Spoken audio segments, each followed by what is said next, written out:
चलो फिर से बनाना पड़ेगा। तो हमारे पास क्या दिया हुआ था, चलो हम लोग मोलालिटी बराबर क्या था, wait by molar mass into हमारे पास वॉल्यूम ऑफ सॉल्यूशन इनटू हमारे पास क्या जाएगा 1000। मोलारिटी इसको डायरेक्ट लिख रहे हैं 0.1 0.2। वेट हमें नहीं पता है, वेट दे दिया हुआ था x ग्राम, अगर W की जगह x लिखना चाहो तो लिख सकते हो। मॉलिक्यूलर मास निकाल लिए थे 160 इनटू वॉल्यूम हमारे पास 500 है और ये हमारे पास 100, तो ये 2 टाइम्स और हमारे पास ये 80, तो x बराबर हमारे पास 60 ग्राम।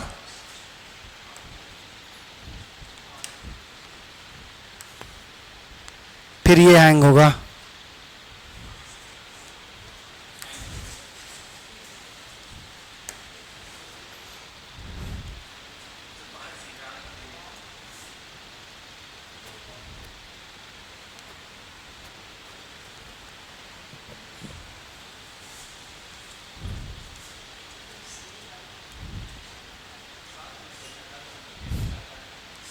हाँ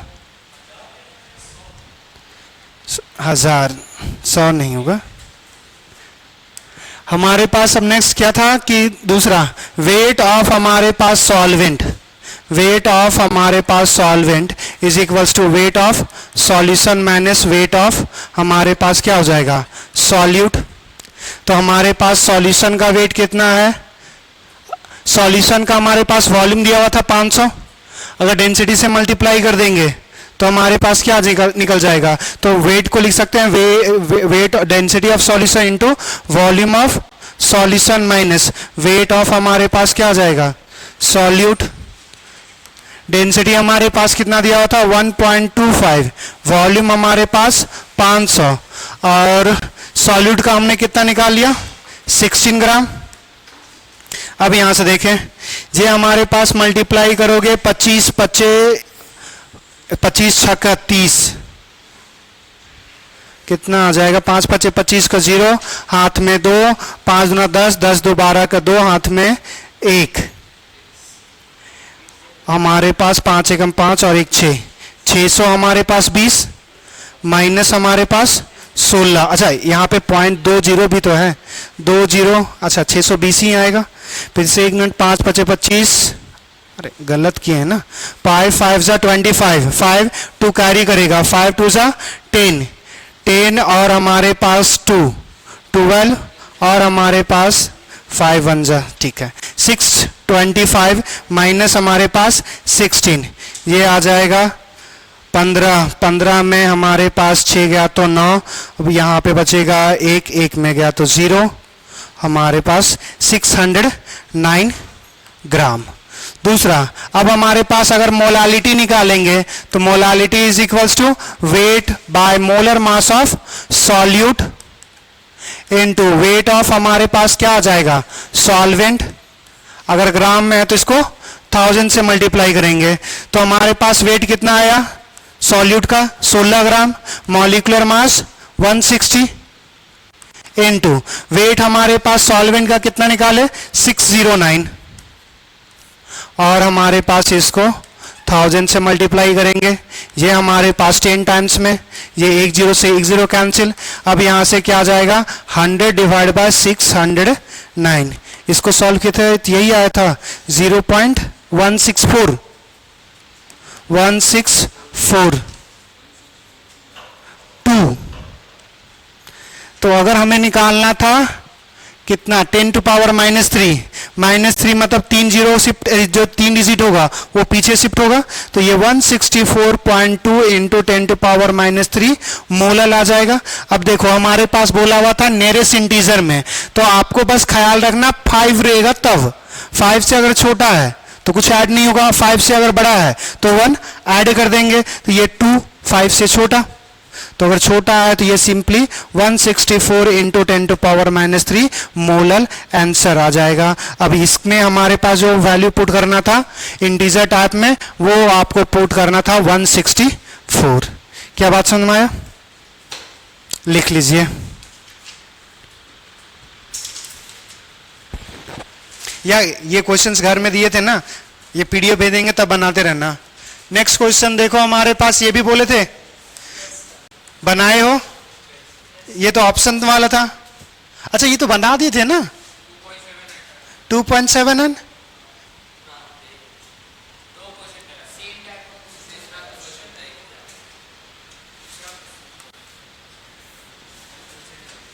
नेक्स्ट हमारे पास ये क्वेश्चन दिया हुआ है डेंसिटी ऑफ, अच्छा ये भी तो सेम ही टाइप का क्वेश्चन है, गौर से देखो। हम अच्छा नहीं, यहां पे हमारे पास मोलालिटी दे दिया हुआ है, गौर से देखो। अगर मोलालिटी दिया हुआ और हमें क्या निकालना है, मोलालिटी स्मॉल m दिया हुआ है, कैपिटल M x टाइम लिखा हुआ है, x का हमें वैल्यू बताना है। चलो देखो यहां से ये क्वेश्चंस बनाए थे क्या, कोई बनाए थे? कितना आ रहा है? 3। चलो चेक करते हैं। डेंसिटी हमारे पास दे दिया हुआ है सॉल्यूशन का, डेंसिटी ऑफ सॉल्यूशन कितना है, 1.12 ग्राम पर ml। दूसरा और क्या दे दिया हुआ है, मोलालिटी दे दिया हुआ हमारे पास 3 है, ये स्मॉल m है, कैपिटल M नहीं, स्मॉल m। उसके बाद और क्या दे दिया हुआ है, मोलर मास दे दिया हुआ है सोडियम हाइड्रोक्साइड का 40। तो मोलर मास हमारे पास दिया हुआ है NaOH का, ये दे दिया हुआ है 40। अब यहां से मोलालिटी, अब देखो फिर यहां पे वॉल्यूम ऑफ सॉल्यूशन नहीं दिया हुआ है, जब नहीं दिया हुआ तो कितना मानेंगे, 1। क्या यहां पे मोलालिटी है, जैसे अगर हमने बोला था जब मोलारिटी रहेगा, मोलारिटी को क्या मानते थे, N बाय हमारे पास V, number of mole of solute dissolve in 1 litre of solution. ये यहां पे क्या है हमारे पास मोलालिटी, तो ये N बाय क्या होगा, सॉरी W, ये W किसका था, वेट ऑफ सॉल्वेंट। तो अगर हमारे पास यहां पे डाटा जो दिया हुआ है वो 3 दिया हुआ, तो 3/1 लिख सकते हैं। तो मतलब सॉल्यूट का मोल कितना, 3। हमारे पास सॉल्वेंट का वेट कितना, 1 kg। ये हमारे पास केजी में लिखते थे ना कि 1 kg सॉल्वेंट में कितना हमारे पास डिसॉल्व होगा। तो जब भी अगर मोलर लिखा हुआ है और वॉल्यूम मेंशन नहीं है तो डायरेक्ट मान सकते हैं कि इतना मोल्स हमारे पास 1 kg में डिसॉल्व हुआ होगा। क्लियर? तो इसका मतलब सीधा सिंपली है कि हमारे पास वेट ऑफ सॉल्वेंट जो लेंगे वो हम ले लेंगे 1 kg। क्लियर? अब हमारे पास यहां से देखो, हमारे पास क्या मोलारिटी अगर निकालना है तो मोलारिटी के लिए वॉल्यूम ऑफ सॉल्यूशन मालूम होना चाहिए, वॉल्यूम ऑफ सॉल्यूशन। अब वॉल्यूम ऑफ सॉल्यूशन हमारे पास मालूम ही नहीं है, तो वॉल्यूम देखो यहां पे वेट दिया हुआ है और यहां पे डेंसिटी दिया हुआ है, मगर ये जो वेट दिया हुआ वो सॉल्वेंट का है, सॉल्यूट का वेट नहीं है। तो सॉल्यूट का कितना मोल्स मान रहे हो, तो यहां पे हम ऐसा लिख सकते हैं कि मोल्स ऑफ NaOH जो होगा वो 3, अगर मोलारिटी 3 दिया हुआ था तो मतलब NaOH का 3 मोल 1 kg सॉल्वेंट में डिसॉल्व होगा, मतलब वेट ऑफ वाटर मान सकते हैं इसको। चलो अब यहां से देखो वेट ऑफ सॉल्यूशन क्या हो जाएगा हमारे पास, वेट ऑफ हमारे पास सॉल्वेंट प्लस वेट ऑफ हमारे पास सॉल्यूट। तो सॉल्वेंट का वेट कितना, 1 kg, 1 kg को लिख दे 1000 ग्राम, कोई प्रॉब्लम नहीं। अरे थोड़ा सा रिप्लाई दिया करो, इससे क्लास का एक इन्वायरमेंट तैयार होता है। तो यस सर नो सर बोला करो, मरे जैसा रहोगे तो वो ऐसी एनर्जी क्लास का लो रहेगा। तो थोड़ा सा रिस्पॉन्सिबल बनो और जब भी पूछ बोले थोड़ा सा रिप्लाई दिया करो, तुम्हें भी मजा आएगा और हमें भी पढ़ाने में। वर्क वेट ऑफ हमारे पास सॉल्यूट, हमारे पास सॉल्यूट का कितना मोल्स दिया हुआ है, तो मोल्स से मॉलिक्यूलर मास कैसे निकालते थे, मल्टीप्लाई करके बालक। तो हमारे पास ये 3 मोल दिया हुआ है, इसका मॉलिक्यूलर मास 40 दे दिया हुआ, तो हमारे पास ये क्या हो जाएगा 1000 प्लस 4 3 12 120, तो ये क्या आ जाता है 1120। हमारे पास क्या आ जाएगा ग्राम, अगर तुम्हें केजी में रखना था तो यहां पे क्या आ जाएगा 1.120। क्लियर? हमारे पास वेट ऑफ सॉल्वेंट अब मालूम हो चुका है, तो अब नेक्स्ट हमारे पास क्या निकालना है, वॉल्यूम ऑफ सॉल्यूशन। तो अगर वेट पता है, डेंसिटी पता है, तो वॉल्यूम निकाल सकते हैं। तो हमारे पास volume of solution is equals to weight of solution divide by density of solution. तो वेट ऑफ सॉल्यूशन कितना लेके आए 1120 डिवाइड बाय डेंसिटी कितना दे दिया हुआ था हमारे पास 1.12। क्लियर? ये इसका अगर हम वन टाइम, अगर हमारे पास ये 0.01 टाइम्स में चला जाएगा, एक बार में काटो, या तो पॉइंट हटा के वहां पे ऊपर 100 से मल्टीप्लाई कर दो, या तो फिर डायरेक्ट इसको 100 से डिवाइड कर देता वन टाइम्स को, तो वो 0.01। और ये कितने टाइम्स चला जाएगा? 10 टाइम्स। अब इसको और सॉल्व करोगे, ये पॉइंट हटाओगे तो ऊपर हमारे पास क्या होगा? 100। तो मतलब ये क्या आ जाएगा? 1000 ml आ जाएगा। अगर 1000 वॉल्यूम ऑफ सॉल्यूशन 1000 ml है, तो आप मोलारिटी बराबर अभी क्या पढ़े थे? Number of moles by volume of solution. ये किसमें? लीटर में। तो 1000 ml बराबर कितना आ गया? 1 लीटर। तो कितना मोल्स था सॉल्यूट का? 3। वॉल्यूम कितना आया? 1। 3 मोल्स था हमारे पास सॉल्यूट का, 1 लीटर लिए, तो हमारे पास क्या जाएगा? 3 मोलर। 3 ही लेके आए थे, बहुत अच्छे। पिछले साल का ये क्वेश्चंस। चलिए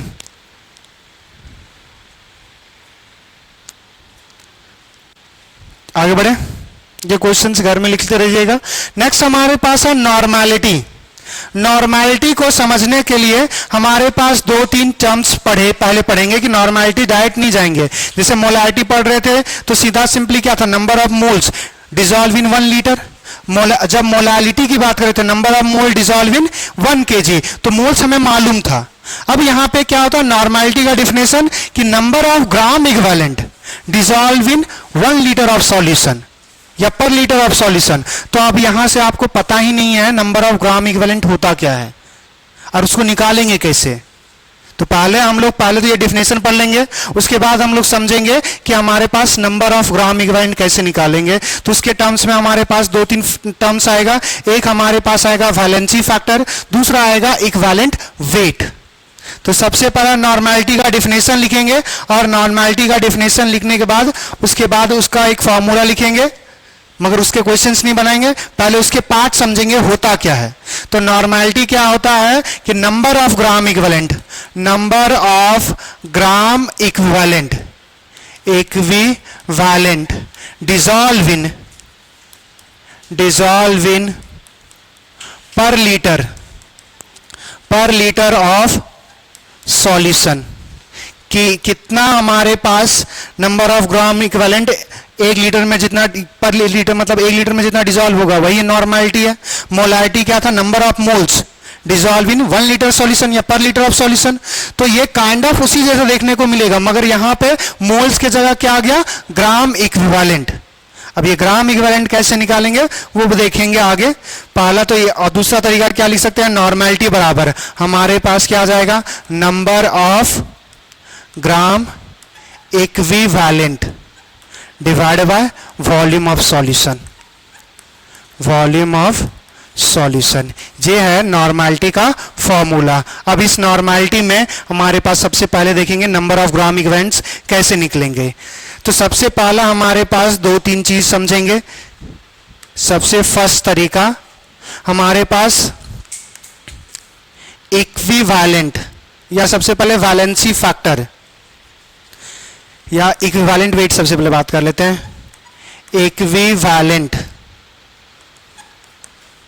इक्विवेलेंट वेट क्या होता है या इक्विवेलेंट मास क्या होगा वो थोड़ा समझेंगे। अब यहां से समझना, महाभारत में महाभारत देखियो थोड़ा, अरे इसी जनरेशन का प्रॉब्लम यही है। हाँ। महाभारत देखियो, महाभारत में कौरवों के साइड से सबसे पहला ऐसो सेनापति कौन थे? भीष्म पितामह।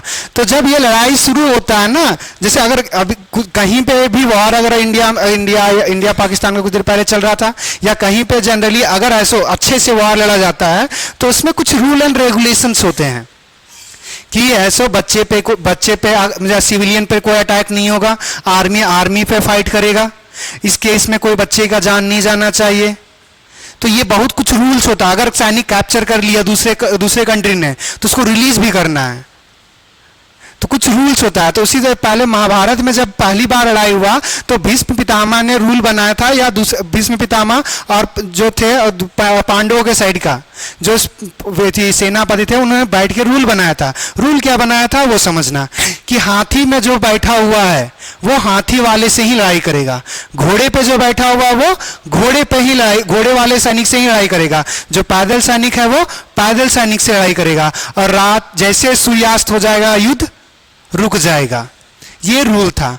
तो इसका मतलब क्या है कि जो जिस काबिल है उसी काबिल के जो जितना सोर्स होगा उसी के आदमी जैसा वो फाइट करेगा। तो ये क्या है, equivalence.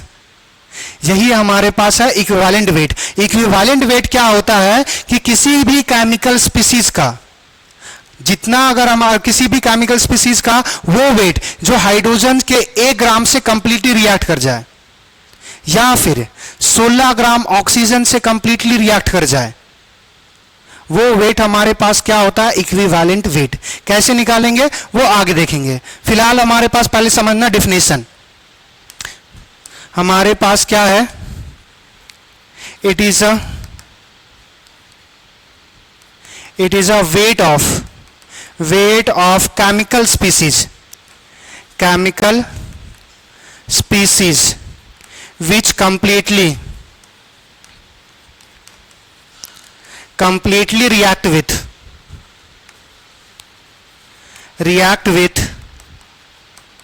1 gram of hydrogen. H2 नहीं कंसिडर करें, सिर्फ हाइड्रोजन है, elemental form. 1 gram of hydrogen. दूसरा हमारे पास 8 ग्राम ऑफ ऑक्सीजन। ऑक्सीजन मतलब सिर्फ O2 नहीं, ऑक्सीजन गैस की बात नहीं कर रहे हैं। या फिर हमारे पास 35.5 ग्राम ऑफ क्लोरीन, Cl। किसी भी केमिकल स्पीसीज का वो वेट कि जो हाइड्रोजन के साथ हाइड्रोजन का 1 ग्राम रिएक्ट करने के लिए जो उसका वेट चाहिए वही उसका इक्विवेलेंट वेट होगा। अगर हाइड्रोजन के साथ मान के चलो रिएक्शंस नहीं कर रहा तो ऑक्सीजन के साथ करे, तो ऑक्सीजन का अगर 8 ग्राम लेंगे तो उसका जितना रिक्वायर्ड होगा वही क्या है, इक्विवेलेंट वेट। अगर मान के चले ऑक्सीजन के साथ भी रिएक्ट नहीं करता तो क्लोरीन के साथ ले लो। और भी बहुत सारे स्पीसीज लिख सकते हैं। ये जो वेट लिख रहे हैं, ये जो हमने हाइड्रोजन के लिए 1 लिखा और ऑक्सीजन के लिए 8 लिखा और क्लोरीन के लिए 35 कैसे लिखा, 35.5 ये कैसे लिखा वो आगे पढ़ोगे। अभी हम लोग छोटा सा उसका फॉर्म देखना है।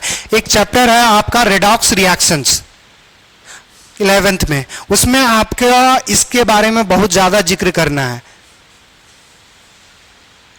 पहले इतना लिख लीजिए, उसके बाद हम लोग देखेंगे कि इक्विवेलेंट वेट कैसे निकाला जाता है।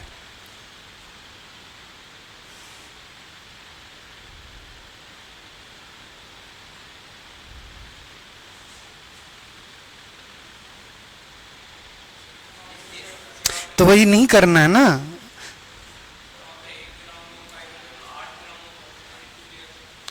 यही चीज तो है आगे, अभी तुमने पढ़ा नहीं है ना। इक्विवेलेंट वेट निकालने का तरीका होता है, वो होता है क्या, 1:8 नहीं। हाँ, यहाँ पे ये जो 1:8 क्यों हुआ वो उसका तरीका होता क्या है। एक फॉर्मूला लिख सकते हो कि equivalent weight is equals to होता है molar mass divide by valency factor. अब ये जो वैलेंसी फैक्टर है वो तुम्हें मालूम नहीं है, अभी जो बताएंगे वो कुछ केमिकल स्पीसीज के लिए होगा। वैलेंसी फैक्टर जो होगा वो कुछ केमिकल स्पीसीज के लिए, किसी भी स्पीसीज के लिए कैसे निकालेंगे वो तुम्हारे पास पढ़ना रेडॉक्स में। अभी हमारे पास क्या होता है कि किसी भी एलिमेंट का वो वेट या किसी भी केमिकल स्पीसीज का वो वेट जो हाइड्रोजन के 1 ग्राम से रिएक्ट कर जाए, या फिर हाइड्रोजन के 8 ग्राम से कंप्लीटली रिएक्ट कर जाए, या तो क्लोरीन के 35.5 ग्राम से कंप्लीटली रिएक्ट कर जाए, वो वेट उस केमिकल स्पीसीज का क्या होगा, इक्विवेलेंट वेट। और इक्विवेलेंट वेट निकालने का तरीका क्या हो गया, formula molar mass by valency factor. अब ये वैलेंसी फैक्टर आपको मालूम होना चाहिए कि ये वैलेंसी फैक्टर कैसे आता है। नहीं, अब यहां से समझना, जैसे मान के चलो कोई एलिमेंट्स है, कोई एलिमेंट से ए है, तो अगर ए हाइड्रोजन के साथ रिएक्शन करेगा तो हाइड्रोजन का एक ग्राम के लिए जितना अगर वजन ले, मान के चलो 10 ग्राम अगर कंज्यूम कर रहा है, ए 10 ग्राम कंज्यूम कर रहा है हाइड्रोजन के 1 ग्राम से रिएक्ट करने के लिए, तो उसी जो 10 ग्राम होगा ना, उसका 10 ग्राम उसके 8 ग्राम से साथ कंप्लीटली रिएक्ट करेगा। तो इसके लिए अलग अलग वजन नहीं आएगा। जैसे अगर हाइड्रोजन से उसका वेट जो निकाले, वो जितना वेट आया उतना ही वेट 8 ग्राम ऑक्सीजन से भी रिएक्ट करेगा। 16 नहीं लिखेंगे, 8 लिखेंगे। 35, अरे वो यहां पे देख रहे हो molar mass by valency factor. Valency factor her chemical species का अलग अलग होगा, वो कैसे निकालेंगे वो देखेंगे। तो वहां पे आपको अभी 3 चीज के बारे में पढ़ना है। एक पढ़ना है आपको केटायंस के बारे में, या सबसे पहले एसिड के बारे में देखेंगे कि एसिड का वैलेंसी फैक्टर क्या होता है, बेस का हमारे पास क्या होगा, सॉल्ट का क्या होगा और आयंस का क्या होगा। चलो लिख लिए, ये बढ़े आगे। चलिए, तो हमारे पास इक्विवेलेंट वेट बराबर क्या आ गया, हमारे पास molar mass divide by valency factor आ गया। अब ये वैलेंसी फैक्टर हमारे पास क्या होता है, where valency VF is equals to valency factor, और mm क्या है हमारे पास, मोलर मास। यहां से valency factor is different for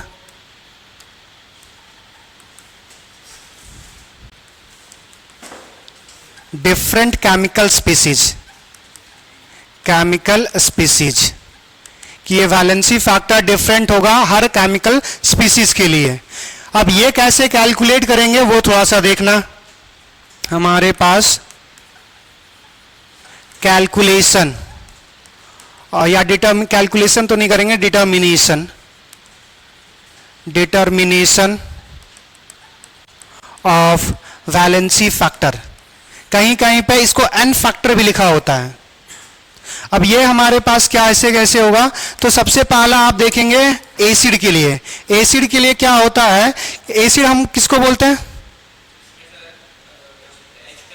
H plus ion. ऐसा केमिकल स्पीसीज जो H प्लस आयन रिलीज करे, किसमें, वाटर में, या वाटर में भी ना करे तब भी कोई मतलब नहीं है, मगर जनरली हम लोग बात करते हैं वो वाटर में ही करते हैं। तो ऐसा केमिकल स्पीसीज जो H प्लस रिलीज करे वही हमारे पास क्या होता है, एसिड। मगर हम लोग आगे जाके पढ़ेंगे 3 डिफिनेशन एसिड का। एक तो H प्लस और OH माइनस के बेसिस पे, दूसरा H प्लस जो एक्सेप्ट करेगा और H प्लस डोनेट करेगा वो भी एसिड बेस होता है, और दूसरा लोन पेयर के बेसिस पे कि लोन पेयर एक्सेप्टर और लोन पेयर डोनर। यहां पे H प्लस एक्सेप्टर और OH माइनस डोनर को बोलते हैं आर्हेनियस एसिड या आर्हेनियस बेस। आर्हेनियस का नाम सुना है पहले, तो H प्लस जो दे, देखो 3 साइंटिस्ट थे, 3 साइंटिस्ट में सबसे पहला आर्हेनियस था। आर्हेनियस ने क्या बोला कि जो H प्लस दे वो क्या होगा, एसिड, OH माइनस दे वो बेस। दूसरा आया आपके पास ब्रॉन्स्टेड लॉरी ने क्या बोला कि जो H प्लस दे वो तो एसिड है, मगर जो H प्लस एक्सेप्ट करे वो बेस होगा। जैसे अगर एग्जाम्पल समझना चाहोगे, जैसे अमोनिया है, अमोनिया H प्लस कंज्यूम कर लेगा और ये बनाता है NH4 पर प्लस। ये क्या किया, H प्लस एक्सेप्ट किया। अगर H प्लस एक्सेप्ट कर रहा है तो ये क्या हो गया हमारे पास, बेस। और जो डोनेट करेगा तो आर्हेनियस के हिसाब से भी तो डोनेट कर रहा था, तो एसिड का आर्हेनियस के हिसाब से और ब्रॉन्स्टेड के हिसाब से कोई चेंजेस नहीं, मगर बेस चेंज हो गया कि बेस हमारे पास आर्हेनियस के हिसाब से जो OH माइनस दे, मगर ब्रॉन्स्टेड लॉरी के हिसाब से जो H प्लस एक्सेप्ट करे। और तीसरा था लेविस ने क्या बोला कि जो लोन पेयर डोनेट करेगा वो बेस होगा, और लोन पेयर जो एक्सेप्ट करेगा वो एसिड होगा। लोन पेयर समझते हो, जब बॉन्ड जो अभी कोई दिमाग नहीं लगाना, वो तुम्हारे ऊपर चला जाएगा। एसिड अभी क्या याद रखना है, एसिड कौन होता है, हमारे पास जो H प्लस डोनर होगा, H प्लस डोनर। तो एसिड के लिए वैलेंसी फैक्टर क्या होगा, number of H plus donor. ये कितना H प्लस दे सकता है? तो आपको अगर याद हो HCl अगर टूटेगा तो कितना H प्लस देता है? 1 देगा। 2 कहां से कर देते हो? H प्लस टूटेगा, HCl टूटेगा तो H प्लस और Cl माइनस देगा, तो कितना H प्लस दे रहा है? 1। तो HCl के लिए वैलेंसी फैक्टर जो होगा हमारे पास क्या आ जाएगा? 1। दूसरा देखना, अगर हमने H2SO4 कंसिडर कर लिया, H2SO4 कंसिडर कर लिया तो ये हमारे पास क्या देगा? 2H प्लस हमारे पास SO4 2 माइनस, तो इसके लिए वैलेंसी फैक्टर हमारे पास कितना हो जाएगा? 3। दूसरा देखना, फास्फोरिक एसिड H3PO4 अगर ये टूटेगा तो देता है 3H प्लस PO4 पर 3 माइनस, तो इसके लिए वैलेंसी फैक्टर कितना हो जाएगा? अच्छा यहां पे 3 लिख दिए। H2SO4 के लिए हमारे पास H प्लस कितना दे रहा था? 2। हमारे पास H3PO4 कितना दे रहा है? 3, तो इसके लिए 3 हो जाएगा। नाइट्रिक एसिड HNO3 ये अगर हमारे पास टूटेगा तो कितना देगा? 1 H प्लस और दूसरा NO3 माइनस, तो इसका वैलेंसी फैक्टर हमारे पास क्या आ जाएगा? 1। तो अगर हमारे पास इस केस में अगर इक्विवेलेंट वेट निकालना होता, अगर हमारे पास इक्विवेलेंट वेट ऑफ HCl अगर निकालना होगा तो क्या आ जाएगा हमारे पास? Molar mass by 1। और इस केस में अगर हमारे पास इक्विवेलेंट वेट निकालना होगा तो हमारे पास क्या आ जाएगा? H2SO4 का कितना होता है? 98, तो 98/2 कितना आ जाएगा? 49। अगर इस केस में अगर इक्विवेलेंट वेट निकालना होता तो हमारे पास जो मोलर मास होगा उसको कितने से डिवाइड कर देंगे? 3 से। अगर हमारे पास नेक्स्ट अगर इस केस में निकालना है तो क्या हो जाएगा? Molar mass by 1। Her questions में तुम्हें ये पहले से पता होना चाहिए कि वो स्पीसीज एसिड है, बेस है या हमारे पास सॉल्ट है। तो अगर एसिड होगा तो क्या करना है? सिर्फ ये पता करना है कि वो कितना H प्लस देगा, जितना H प्लस देगा उतना उसका क्या होगा? Valency factor. तो अगर मॉलिक्यूलर मास को वैलेंसी फैक्टर से डिवाइड कर दोगे तो क्या दे देगा? Equivalent weight. इक्विवेलेंट वेट बराबर ये तो पढ़े थे, molar mass by valency factor. लिख लीजिए, ये बॉन्ड से चला गया। HCl पता नहीं है कि 1 H प्लस देता है, H2SO4 2 H प्लस देगा, तो मतलब वैलेंसी फैक्टर कितना हो गया? 2। तो अगर इक्विवेलेंट वेट निकालोगे तो मॉलिक्यूलर मास कितना होता है H2SO4 का? 98। 2 से डिवाइड करोगे कितना आ जाएगा? 49 इक्विवेलेंट वेट। तो मतलब ऐसो अगर कोई भी केमिकल जैसे मान के चल रहे थे कि अगर हाइड्रोजन के साथ अगर रिएक्ट करते, हाइड्रोजन के अगर 1 ग्राम के साथ रिएक्ट करते तो H2SO4 का कितना जरूरत होता? 98, मगर उसके साथ रिएक्शन नहीं करेगा। तो अगर कोई दूसरा स्पीसीज के साथ ऑक्सीजन क्लोरीन के साथ रिएक्शन करता तो H2SO4 का कितना रिक्वायर्ड होता? 49।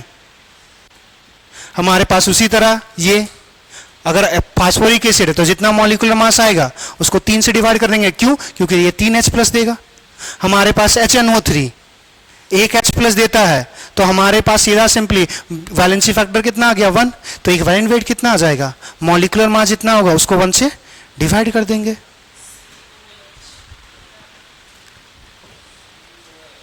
COH, इसके आगे ये तो कार्बोक्सिलिक एसिड हो गया। अब इसमें अगर हम मान के चलो CH3 लगा दें, ये हो जाएगा एसिटिक एसिड, या फिर हम इसको बोलेंगे इथानोइक एसिड। क्लियर? तो इथानोइक एसिड अगर ये टूटता है तो ये एक ही H प्लस देगा, CH3 CO minus plus H plus. Clear? तो इसका वैलेंसी फैक्टर कितना आ जाएगा? 1। दूसरा समझना, एक ऑक्जेलिक एसिड होता है, क्वेश्चंस में आ सकता है। ऑक्जेलिक एसिड क्या हो जाएगा? जब 2 कार्बोक्सिलिक एसिड क्या हो जाए? एक दूसरे से कनेक्टेड है, तो इसका नाम है ऑक्जेलिक एसिड। तो ऑक्जेलिक एसिड देखो, एक कार्बोक्सिलिक एसिड इन था तो कितना H प्लस दे रहा था? 1। अगर 2 है तो 2 देगा। तो ये हमारे पास 2 H प्लस हमारे पास CO माइनस COO माइनस। तो यहां पे हमारे पास इस केस के लिए वैलेंसी फैक्टर जो आएगा वो 2 आ जाएगा। तो अगर इक्विवेलेंट वेट निकालना है तो मॉलिक्यूलर मास को 2 से डिवाइड करना पड़ेगा।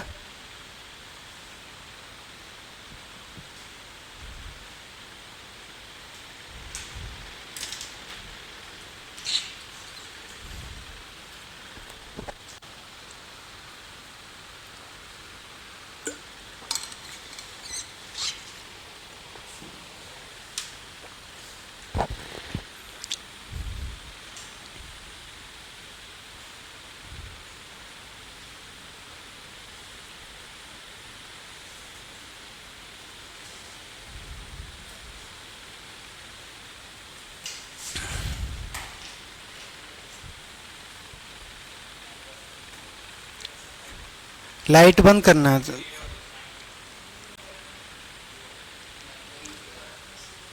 लाइट ट्यूबलाइट तो ऑन ही होगा, कैमरा अगर ऑन रखना है तो। और ये जो सर के ऊपर है, पता नहीं शायद ये तीनों एक ही स्विच से कनेक्टेड है। तो अगर ज्यादा प्रॉब्लम तो देख लो, स्विच कर लो स्पेस।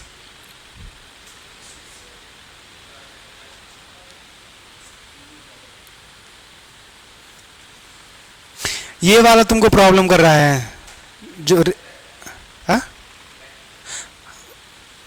ट्यूबलाइट रिफ्लेक्ट कर रहा है ये, या छोटा वाला ट्यूबलाइट, वो थोड़ा सा देख लो, क्योंकि अगर वो बंद करेंगे ना तो फिर वो कैमरा बंद हो जाएगा। चलो हो गया, बढ़े।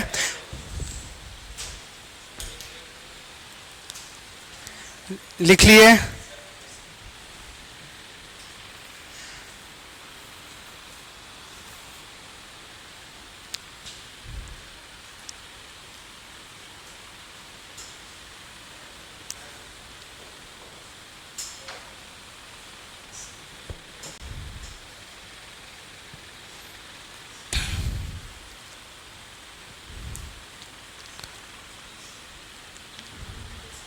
E equivalent weight of HCl molecular mass by 1।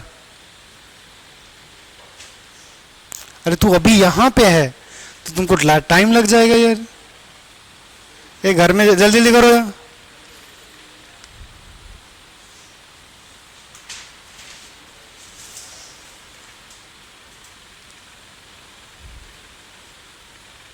एक बार उधर बैठ के देखना, एसी भी लगेगा और शायद रिफ्लेक्शन अगर कम आए तो।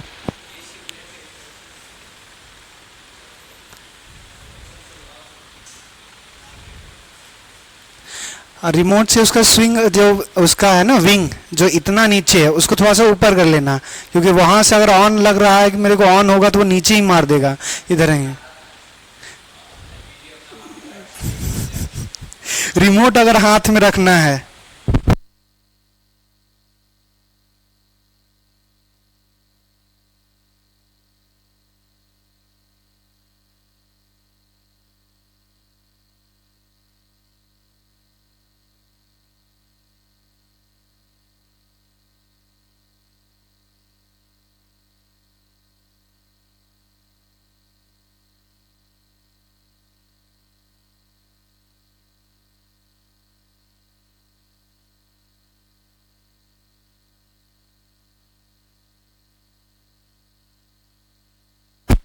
चल हो गया। नेक्स्ट हमारे पास, ये तो एसिड के लिए हुआ हमारे पास, दूसरा देखना हमारे पास बेस के लिए। तो बेस जब होगा हमारे पास, बेस होगा तो वैलेंसी फैक्टर क्या हो जाएगा, number of OH minus donor, कि कितना वो डोनेट करेगा OH माइनस। तो जैसे अगर हमारे पास केमिकल स्पीसीज अगर हम कंसिडर कर लेते हैं सोडियम हाइड्रोक्साइड, तो ये जब टूटेगा तो हमारे पास सोडियम प्लस और OH माइनस में, अगर सोडियम प्लस और OH माइनस में टूटेगा तो कितना OH मिला, एक। तो हमारे पास क्या आ जाएगा, equivalent weight is equals to molecular mass divide by 1। अगर हमारे पास दूसरा मैग्नीशियम हाइड्रोक्साइड ले लें, MgOH का होल 2, अगर ये टूटेगा तो magnesium 2 plus plus 2OH minus, कितना OH माइनस दिया 2, तो हमारे पास वैलेंसी फैक्टर कितना हो जाएगा, वैलेंसी फैक्टर कितना 2। तो अगर इससे इक्विवेलेंट वेट निकालेंगे सोडियम मैग्नीशियम हाइड्रोक्साइड का, तो जो आएगा मॉलिक्यूलर मास उसको 2 से डिवाइड कर देंगे। अगर हमारे पास एल्युमिनियम हाइड्रोक्साइड देखें, अगर एल्युमिनियम हाइड्रोक्साइड देखेंगे तो ये क्या होगा, एल्युमिनियम 3 प्लस 3OH माइनस ए, यहां पे 3OH माइनस कितना OH मिल रहा 3, तो वैलेंसी फैक्टर, वैलेंसी फैक्टर हमारे पास 3। तो इक्विवेलेंट वेट अगर निकालना है तो हमारे पास क्या जाएगा, मोलर मास बाय 3। क्लियर। एक छोटा सा देखना, ये हमारे पास BOH का होल 3 है, ये स्पीसीज दिया हुआ है बोरॉन, ये बोरॉन का कंपाउंड है, एल्युमिनियम वाले फैमिली में ही आता है। अगर पीरियोडिक टेबल तुमसे एक्सपेक्ट करना तो सही दे दोगे ठीक है, नहीं दोगे कोई मतलब नहीं है, बस ये पूछ रहा है इसका वैलेंसी फैक्टर कितना होगा।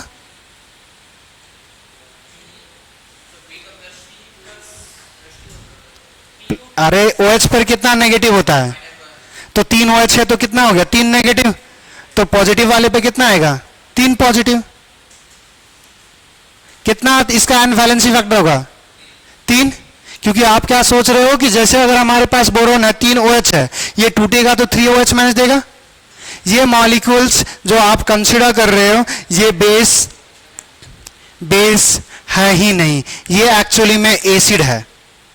अब इसको जब पानी में डाला जाएगा तो ये पता है क्या देता है, BOH का होल 4 प्लस H प्लस, ये रिएक्शंस होगा जब पानी में डाला जाएगा तो एक H प्लस देता है, और पानी के अलावा ये किसी में आर्हेनियस बेसिड जैसा एक्ट नहीं करेगा। तो ये रिएक्शंस क्या है, ये इसका अगर नाम जानना चाहोगे तो इसका नाम है boric acid. Boric acid, boron एक नॉन मेटल्स है, बोरॉन एक नॉन मेटल है, तो मेटल्स का ऑक्साइड क्या पढ़े थे बेसिक, नॉन मेटल का ऑक्साइड एसिडिक। अब ऑक्साइड और हाइड्रोक्साइड दोनों पढ़े थे, मेटल का hydroxide basic, sodium hydroxide magnesium hydroxide, sodium और मैग्नीशियम क्या है मेटल, तो मेटल का हाइड्रोक्साइड कैसा है बेसिक, मगर हमारे पास बोरोन कैसा है नॉन मेटल, नॉन मेटल, तो इसका ऑक्साइड लो या हाइड्रोक्साइड एसिडिक आ जाएगा। मगर आपको ये आगे पढ़ेंगे कि एक थोड़ा सा मेटालॉइड्स के केस भी शो करेगा, और उसमें हम एक पढ़ेंगे हमारे पास एम्फोट्रिक। एम्फोट्रिक क्या होता है कि एसिड जैसा भी प्रॉपर्टी शो करेगा और बेस जैसा भी। अल्कालाइन तो बेस है, ऐसा बेस जो पानी में डिसॉल्व होगा। अगर कहीं अगर भूल जाओ तो एक लाइन लिख लो, अल्कलाइन बेस उनको बोला जाता है जो बेस पानी में डिसॉल्व होगा। तो सोडियम हाइड्रोक्साइड और हमारे पास पोटासियम हाइड्रोक्साइड, ग्रुप सेकेंड और ग्रुप फर्स्ट और ग्रुप सेकेंड का जो हाइड्रोक्साइड होता है वो बेस है और उस पानी में डिसॉल्व होगा। तो अल्कली जब भी आपको लिखा हुआ अल्कली बेस, तो उसका मतलब क्या है, ऐसा बेस जो पानी में डिसॉल्व होगा। तो इसका नाम है बोरिक एसिड। ये फॉर्मूला आपको कभी इस तरह भी दिख जाएगा H3BO3, तो बस इसमें डिफरेंस मत कर देना कि यहां पे 3 H प्लस दे देगा, ऐसा नहीं होगा। इसमें भी हमारे पास सेम रिएक्शंस होगा। अगर इसको पानी में डालोगे तो ये BOH का होल 4 माइनस, अच्छा यहाँ पे minus plus H plus generate करेगा, तो इसका जो वैलेंसी फैक्टर होता है वो 1 होगा। लिख लीजिए, बोरोन एम्फोट्रिक मेटल नहीं होता, एम्फोट्रिक एक बिहेवियर है। मेटल और नॉन मेटल्स में हमारे पास क्या होता है, जो मेटल्स का भी कैरेक्टर शो करे और नॉन मेटल्स का भी, उसको मेटलॉइड्स बोलते हैं। एल्युमिनियम शो करेगा, क्या एल्युमिनियम एल्युमिनियम शो करेगा। आगे पढ़ेंगे, एक शॉर्ट ट्रिक होता है, जनाबे आली आज सब बेकार पंजाबी सॉन्ग गाएं, तो उसमें एक सब में एक एक वर्ड में एलिमेंट छुपा हुआ है, तो इसका ऑक्साइड लो या हाइड्रोक्साइड, ये सारे बेसिक जो एम्फोट्रिक होता है।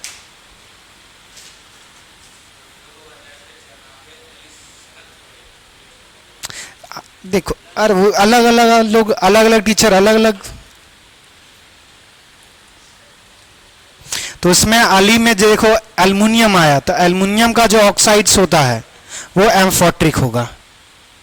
उसी तरह और एलिमेंट्स हैं, तो आपको ये पढ़ाया जाएगा पीरियोडिक प्रॉपर्टीज में।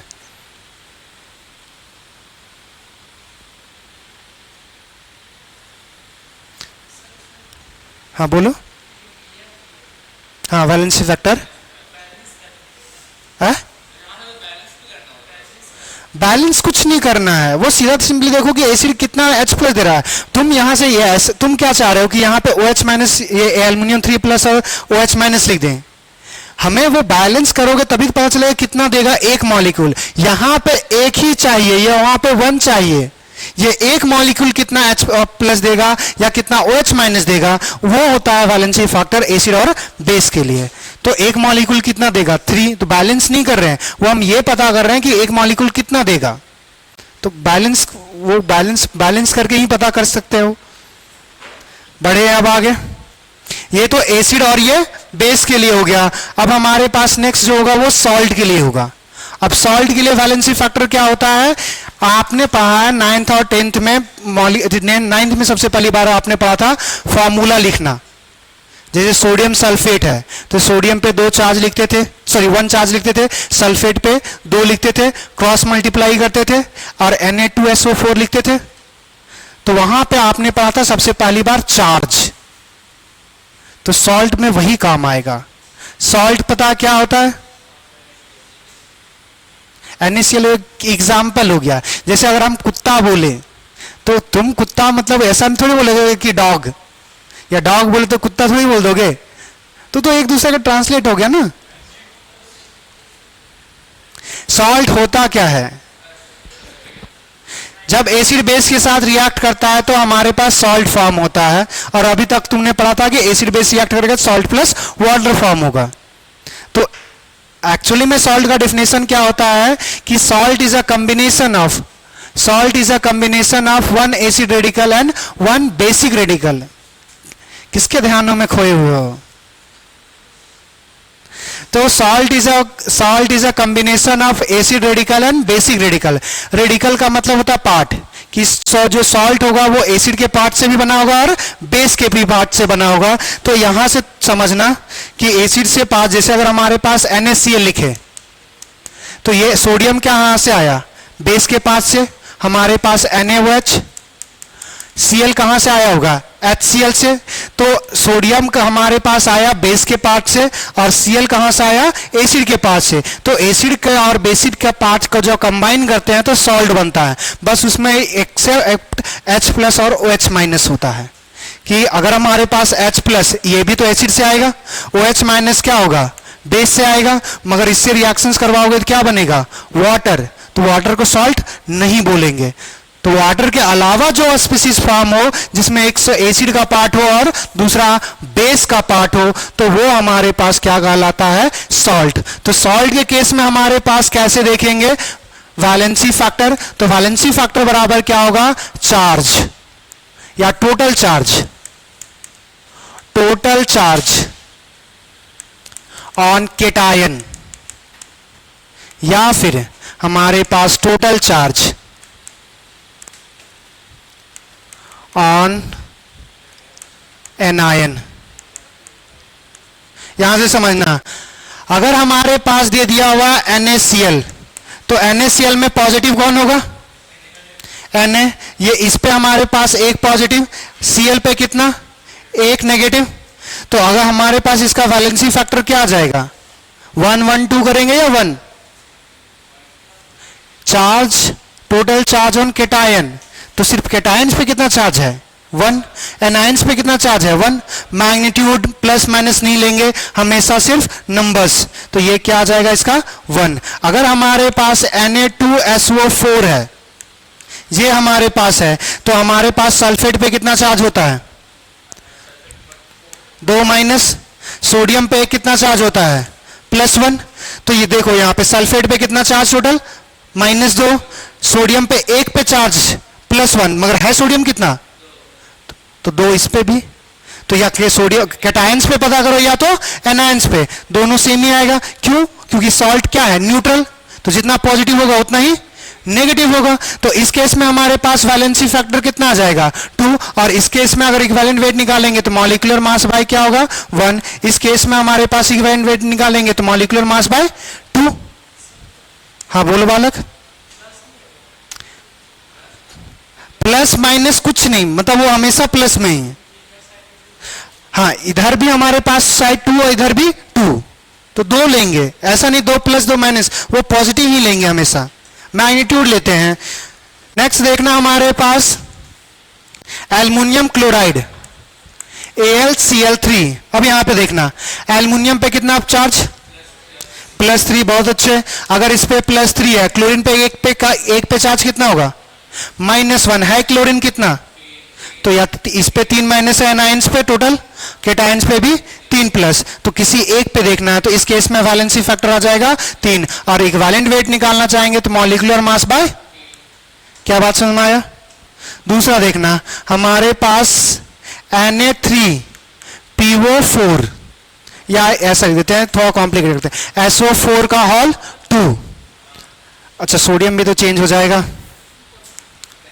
नहीं नहीं इसको लिख देते हैं AlSO4 3 और ये 2। अब यहां से देखें, एल्युमिनियम सल्फेट है हमारे पास, एल्युमिनियम पे चार्ज कितना 3 प्लस, सल्फेट पे कितना चार्ज -2। तो अगर 3 प्लस है तो एल्युमिनियम है कितना 2, तो 3 2 जा 6, वाह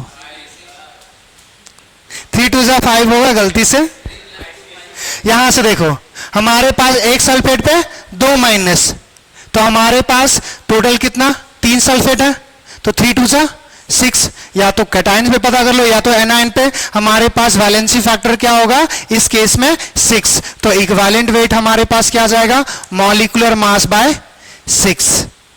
अब यहां से देखो हम लोग क्या पढ़े, नंबर ऑफ ग्राम इक्विवेलेंट्स, तो इक्विवेलेंट पता है उसका इसके वेट के कितने टाइम्स होगा, वही होता है हमारे पास number of gram equivalent. Clear, आगे क्लास में कंटिन्यू करेंगे।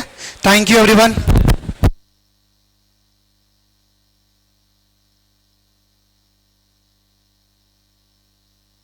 अलग है, जैसे अगर हम बात करेंगे सोडियम क्लोराइड का, तो उसका इक्विवेलेंट वेट क्या होगा मॉलिक्यूलर मास बाय 1।